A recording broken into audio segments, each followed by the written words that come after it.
ठीक है ना, और बटे में क्या कर देंगे, आयतन लीटर में। तो यदि यहाँ पर मिलीलीटर में आयतन दिया होगा तो ठीक है, तब तो क्या लिखेंगे, बिलियन का आयतन मिलीलीटर बटे 1000 कर देंगे। लेकिन यदि सीधे लीटर में दिया हुआ है तो यहाँ पर क्या है, देखो ये कह रहा है कि 30 ग्राम दे रखा हमारे पास, है ना, और 30 ग्राम इधर का कोबाल्ट नाइट्रेट, है ना, कोबाल्ट नाइट्रेट 4.3 लीटर में घुला हुआ, तो यहाँ लीटर में दे रखा है तो हम लीटर में आसानी से निकाल सकते हैं इसमें, है ना, इसमें कोई दिक्कत नहीं होनी चाहिए बेटा। तो क्या करेंगे हम यहाँ पर, देखो यहाँ पर क्या आएगा, इसमें लिख लेंगे विलेय का अणुभार और बटे में क्या आएगा, आयतन लीटर में। तो आयतन हमारे पास लीटर में है ही। किसका आयतन, बिलियन का आयतन, ठीक है ना, बिलियन का आयतन लीटर में, ठीक है ना, आयतन पर लीटर में। ये हम फॉर्मूले के बेस पे बात कर रहे हैं, है ना। अब इसमें देखो बेटा हमने करना क्या है, यहाँ पर हमने लेना है, देखो 30 ग्राम दे रखा है, ये दे रखा है, इसकी वैल्यू दे रखी है ना, ये वाली अमाउंट, इसका नाम है ना, कोबाल्ट नाइट्रेट। अब देखो यहाँ पर क्या होगा, हमें क्या क्या चीजें चाहिए, विलेय की ग्राम में मात्रा। इस समय विलेय कौन है, विलेय हमारे पास 30 ग्राम वाला है, 30 ग्राम कोबाल्ट नाइट्रेट, क्योंकि ये 4.3 लीटर ज्यादा है, ये विलायक हो जाएगा, है ना। तो हम मोलरता बराबर, देखो मोलरता बराबर क्या लेंगे, मोलरता बराबर विलेय की ग्राम में मात्रा। तो विलेय की ग्राम में मात्रा तो हमने 30 ग्राम ले ली, और इसके बटे में क्या होगा, विलेय का अनुभार। विलेय मीन्स ये, इसका अनुभार निकालना पड़ेगा हमें। कोबाल्ट है, देखो बेटा कोबाल्ट यहाँ पर है, उसके बाद क्या है,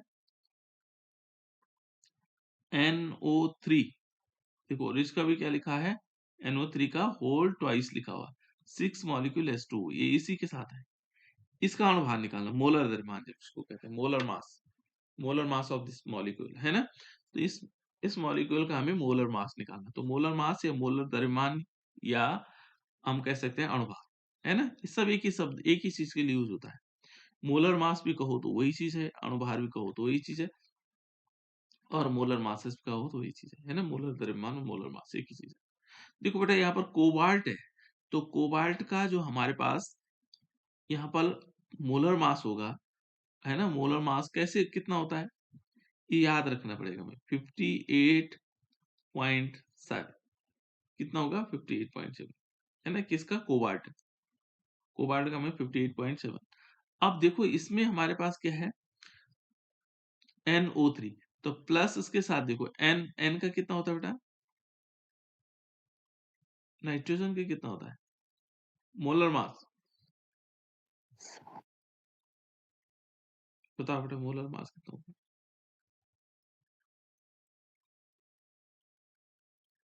बताओ किसी को मालूम है। नाइट्रोजन का होता है 14, ये याद हो जाने से, में 14 है ना। और ये देखो बेटा इसका कितना होता है, ऑक्सीजन का कितना होता है, 16 16, 16 गुणा 3 हो जाएगा, तो 16 दूनी 32, 16 3 48, यानी कि 48 हो जाएगा, ठीक है ना। और देखो ये तो हमारे पास NO3 का है, लेकिन इसके साथ 2 का गुणा है, और है, ये पूरे मॉलिक्यूल के साथ हम 2 का गुणा कर देंगे, इनके साथ इनको जोड़ेंगे फिर 2 का गुणा करेंगे। और प्लस इसमें देखो, प्लस इसमें भी क्या होगा, देखो यहाँ पर क्या करेंगे, ये हाइड्रोजन का कितना होता है, देखो इसमें हाइड्रोजन का कितना होता है, 1, तो 1 गुणा 2 हो जाएगा, प्लस क्या कर देंगे, देखो ये ऑक्सीजन होता है 16, और इस सारे के साथ हम क्या करेंगे, 16 का 6 का मल्टीप्लाई करेंगे। तो इसको हम सॉल्व करते हैं बेटा, देखो तो 58.7 किसका है, कोबाल्ट का, प्लस यहाँ पर यदि इसको जोड़ेंगे तो कितना हो जाएगा, कितना होगा बेटा इन दोनों को जोड़ने के बाद,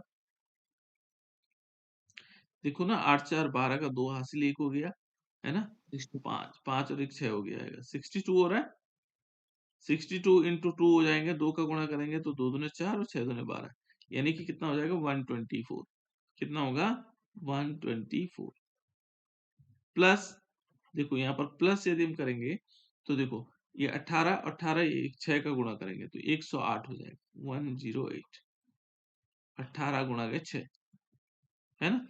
और टोटल इनका करेंगे तो ये हो जाता है, टोटल कितना आएगा, 290.7 ग्राम मोल इनवर्स। देखो बेटा, यहाँ पर हम मोलर मास को ग्राम मोल इनवर्स कह सकते हैं, है ना। ये मोलर मास हो गया। तो इस प्रकार से हम इसको लिख सकते हैं। तो ये हमने ज्ञात कर लिया किसका, इस मॉलिक्यूल का मोलर मास, है ना। मोलर मास आ गया हमारा 290.7 ग्राम। और आयतन कितना दे रखा है, लीटर में दे रखा है। तो लीटर में क्या होगा, कितना लीटर दे रखा है, 4.3 लीटर। 4.3 लीटर। इसको चाहो तो 1/, में लिख लो, ताकि आपको सरलता लगे इसको चेंज करने में, है ना। क्योंकि लीटर में ऑलरेडी दे रखा है, तो हमें इसमें ज्यादा कोई चेंजेस नहीं करने। तो हमने 30/, कितना आया, 290.7 आया। ठीक है बेटा। और इनटू, देखो इसको उल्टा कर देंगे, 1/4.3, ये लीटर में पहले से ही। ठीक है ना। तो इस प्रकार से हम इसको लिख सकते हैं। अब इसका कैलकुलेशन करेंगे, तो कैलकुलेशन करने से कितना आएगा। ठीक है ना। यदि हम इसको कैलकुलेट करते हैं तो कितना आना चाहिए बेटा इसको।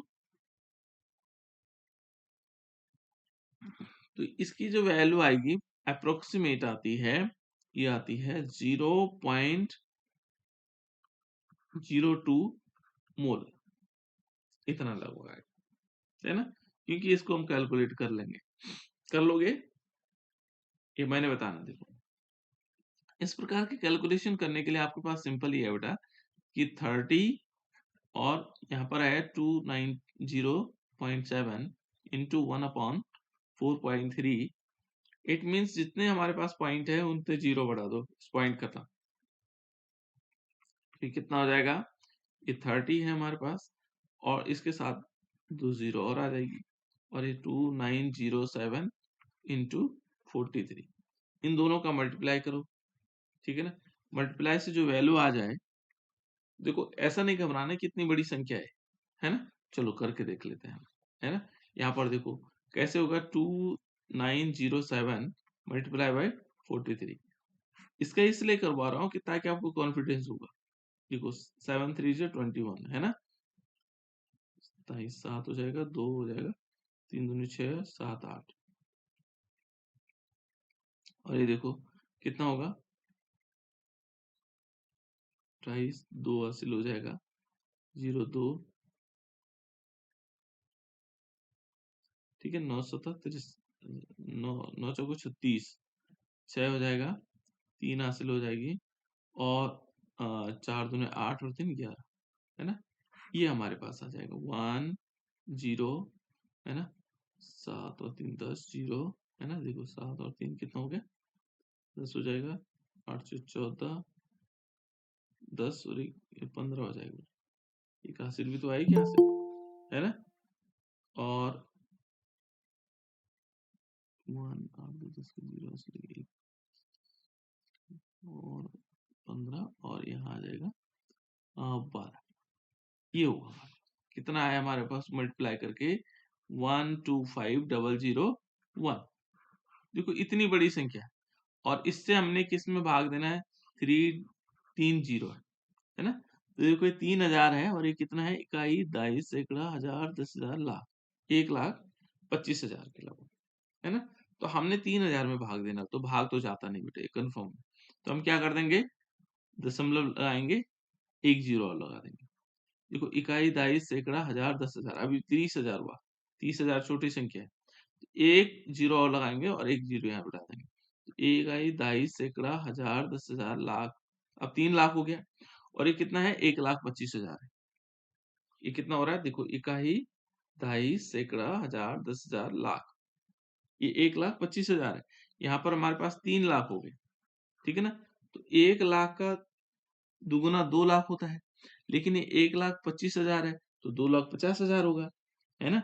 यदि हम 1,25,000 का 3 बार गुणा करेंगे, तो वो ज्यादा हो रहा है, 3 लाख से ऊपर जा रहा है, 25 से 75,000 हो जाएगा। तो हमें कितनी बार देना है, 2 बार देना है।